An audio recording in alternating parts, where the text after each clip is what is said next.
Olá pessoal, tudo bem? Continuando a ideia das razões trigonométricas, tá? Bom, na aula anterior eu falei sobre propriedades e aí eu falei de uma propriedade que era dos ângulos complementares. Seno de um ângulo é igual ao cosseno do seu complementar, que é 90 graus menos aquilo ali, tá bom? Tem uma segunda propriedade, tão importante quanto, tá? E essa segunda propriedade fala que, para todo ângulo alfa, temos que o seno do ângulo alfa mais o cosseno do ângulo alfa ao quadrado é igual a 1, tá? Sempre. Seno de alfa ao quadrado mais cosseno ao quadrado de alfa é igual a 1. Tá, mas qual é a vantagem disso? Por que é tão importante quanto? Porque, a partir disso, se eu souber o seno ou o cosseno, eu posso descobrir todas as outras razões trigonométricas. Como assim? Se eu souber o seno, eu uso essa fórmula para descobrir o cosseno. Se eu souber o seno e o cosseno, aí eu posso usar esta última formulazinha aqui, que é para determinar a tangente. Então, eu já vou saber o seno, o cosseno e a tangente. O mesmo se eu souber o cosseno, jogo na fórmula, descubro o seno. Sabendo o seno e o cosseno, descubro tangente. Tá bom? Esta aqui é a ideia a princípio. Então, por exemplo, teve uma questão em que a gente falou que o seno de um ângulo qualquer lá, um ângulo alfa, era 3/5, tá bom? Com isso, se eu quiser, eu posso descobrir o cosseno. Como? Pego essa fórmula aqui e vou trocar aquela fração. 3/5 seno ao quadrado mais o cosseno ao quadrado do ângulo alfa é igual a 1, tá? 3/5 ao quadrado, isso dá 9/25. Mais cosseno ao quadrado de alfa é igual a 1. Esse 9/25 vai passar para o outro lado subtraindo. Então, eu vou ter cosseno ao quadrado do ângulo alfa é igual a 1 menos 9/25. Fazendo essa subtração, e eu vou pular um pouquinho a etapa, assim, só para a gente ganhar tempo, isso dá 16/25, tá bom? Então, aquele ao quadrado passa como raiz, e o cosseno de alfa é igual a raiz quadrada de 16/25. Raiz quadrada de 16 é 4 e de 25 é 5. Então, o cosseno do ângulo é igual a 4/5. Tá bom? Se vocês voltarem lá naquele outro vídeo, um dos primeiros exemplos que a gente fez, me passei, a gente tinha feito justamente isso, ó. A partir do seno, que era 3/5, a gente acabou de descobrir o cosseno, que é 4/5, tá bom? Então, essa aqui é a ideia desta propriedade. Ela nos beneficia deste jeito. Sabendo um, eu descubro o outro. E sabendo os dois, eu posso descobrir a tangente simplesmente dividindo um pelo outro, tá? Bom, cabe ressaltar que existem outras 3 razões trigonométricas, ok? São um total de 6 razões. Além do seno, cosseno e tangente, que foram as que a gente viu, seno, cosseno e tangente, existem essas outras 3. Cotangente, secante e cossecante. O que elas têm de diferente, de especial ou o que for? Na verdade, na minha opinião, elas não têm nada de especial e nada de mais. Afinal, elas nada mais são do que o inverso das anteriores. Se existia tangente, a cotangente é o inverso da tangente, ou seja, ela é o contrário. A tangente a gente calculava por cateto oposto sobre cateto adjacente. A cotangente a gente faz o contrário. A gente faz cateto adjacente dividido por cateto oposto.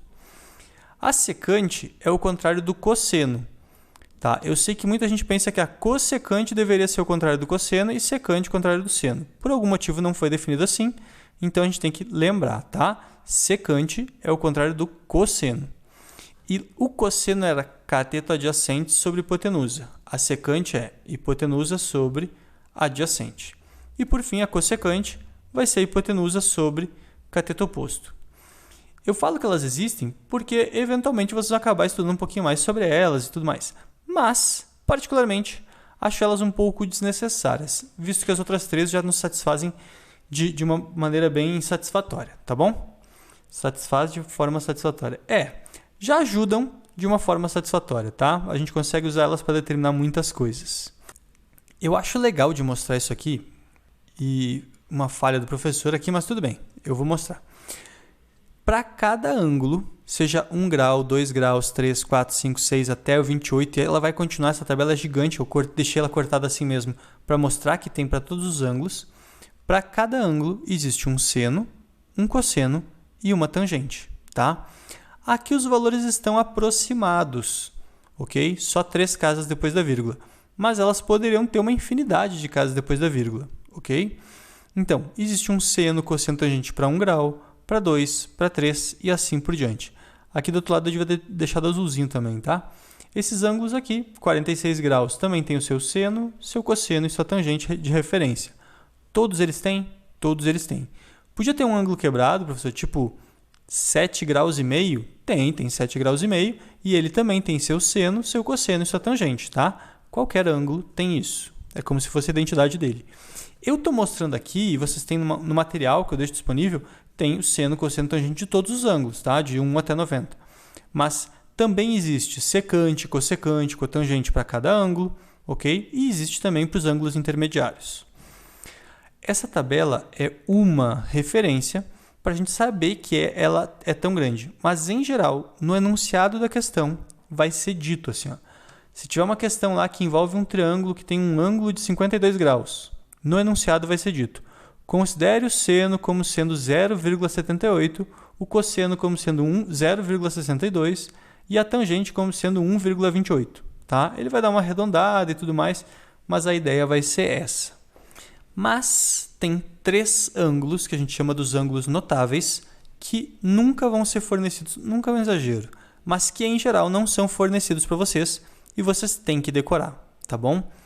Que são os ângulos de 30 graus, 45 e 60. Esses ângulos notáveis, eles em geral não vão ser fornecidos. E, por mais que eu tenha colocado aqui, os valores para seno, cosseno, tangente de 60 graus, com números decimais, é mais comum a gente usar a forma fracionária, tá?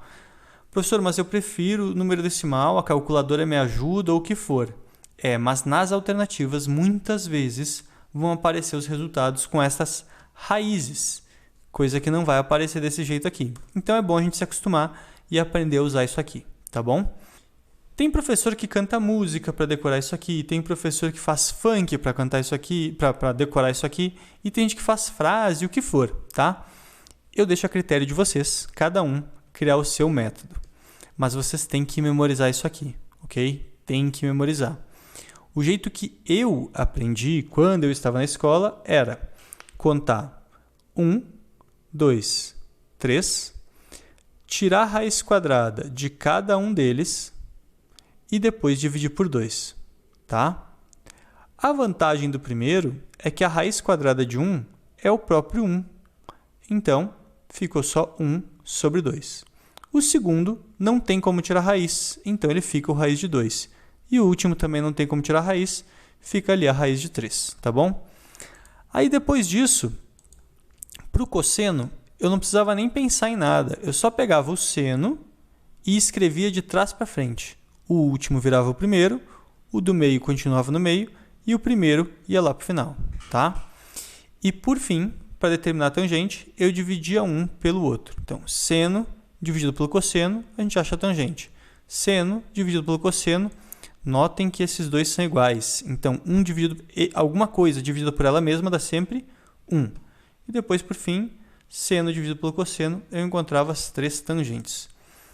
Esse jeito que eu aprendi, eu acho ele trabalhoso. Se vocês quiserem decorar com uma música, acho ótimo. Se não decorar com uma música, decora de outro jeito. Mas de algum jeito vocês têm que saber isso aqui, tá bom? Bom, vamos para um exemplo assim só para dar uma finalizada, talvez entender um pouco como é que isso funciona. Determine o valor de x e y na figura a seguir. Bom, aqui eu tenho um ângulo de 90 graus, o que me faz deduzir que esse 400 é a nossa hipotenusa, o x é um cateto e o y é outro cateto, tá bom? Considerando o ângulo de 30 graus que está fornecido ali, então eu também posso dizer que o x é o cateto adjacente e que o y é o cateto oposto, tá bom? Como é que eu vou determinar o valor de cada um deles? Por exemplo, para eu determinar o valor do x, eu vou relacionar o cateto adjacente, que é o que eu quero descobrir, com a hipotenusa, que é o que eu tenho. E se vocês voltarem lá, puxarem na memória de vocês, das 6 razões trigonométricas, seno, cosseno, tangente, secante, cossecante, cotangente, o que relaciona esses dois, tem duas razões que relacionam esses dois, mas dos mais usuais, a gente tem esse aqui. O cosseno de um ângulo é igual ao cateto adjacente sobre a hipotenusa. Tá bom? Nesse caso, a gente não está falando de qualquer ângulo, um ângulo qualquer. Eu estou falando do cosseno de 30 graus. É igual ao cateto adjacente, que é o x, sobre a hipotenusa, que é 400. Tá, professor? E agora? Bom, se vocês voltarem aqui, ó, o cosseno de 30 graus é raiz de 3 sobre 2. Então, eu posso trocar o cosseno de 30 graus por raiz de 3 sobre 2 é igual a x sobre 400, tá? Eu sei que aqui muita gente está pensando assim, tá, agora eu vou multiplicar cruzado. Não está errado, mas vai ser um trabalho à toa, porque eu vou passar o 2 multiplicando o x e depois eu vou voltar ele dividindo. Então, eu vou fazer assim, ó, eu só vou passar o 400 que está dividindo para esse lado multiplicando. Aí eu vou ter 400 vezes a raiz de 3 sobre 2, tá bom? Isso vai ser igual ao meu x. 400 raiz de 3 sobre 2, isso é 400 raiz de 3, tudo junto, sobre 2, tá bom? Que esse vai ser o meu valor x. Agora, simplificando 400 por 2, dividindo 400 por 2, eu tenho 200 raiz de 3 é igual ao meu x. Simples assim? Talvez não tão simples para alguns, mas acho que é compreensível, certo? Ou como alguns alunos me dizem, entendível. Agora que eu tenho o valor do x, eu posso usar o teorema de Pitágoras para descobrir o y, posso, ou eu posso usar outra razão trigonométrica para descobrir o y. Como assim? Bom, deixa eu tentar apagar isso aqui sem estragar muito. Quer dizer, sem estragar o que eu já botei no triângulo, né? Mas esse espaço para fazer as contas eu vou querer. Olha só, se eu tenho o cateto adjacente e tenho a hipotenusa, eu posso usar qualquer uma dessas duas relações que eu vou botar aqui.